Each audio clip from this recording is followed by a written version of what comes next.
Hi guys, welcome to our channel తానిక్కి Thunders. ఈరోజు సంవత్సరం పాటున ఎలా ఉండే ఆవకాయ పచ్చడి ఎలా పెట్టాలో చూసేద్దాం.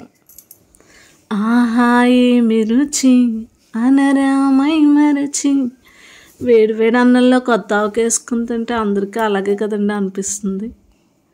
ఇప్పుడు ఆవకాయ పచ్చడికి ముందుగా మామిడికాయలను శుభ్రంగా కడిగి తడి లేకుండా తుడుచుకుని ఎండలో ఆరబెట్టుకోవాలి. ఇలా ఆరబెట్టిన మామిడికాయ ముక్కలను టెంక కదలకుండా ముక్కలు కోసుకోవాలి. ఆవకాయ పచ్చడి అంటే ఆవపిండే కదండి మెయిన్.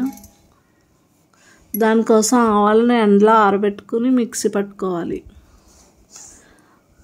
కొంచెం మామిడి ముక్కలకి 2 తవ్వల కారం, 1 తవుడు ఆవపిండి, 3 సార్లు ఉప్పు, తగినన్ని మెంతులు, వెల్లుల్లిపాయలు వేసుకుని బాగా కలుపుకోవాలి.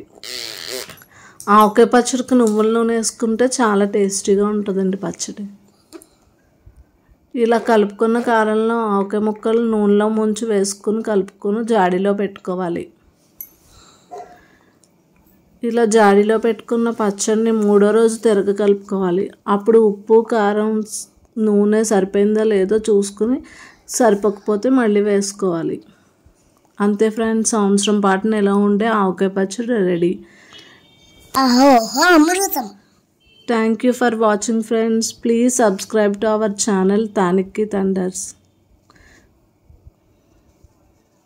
ఇలాంటి మరెన్నో వీడియోస్ కోసం మా ఛానల్ని అయితే సబ్స్క్రైబ్ చేసుకోండి. Bye bye.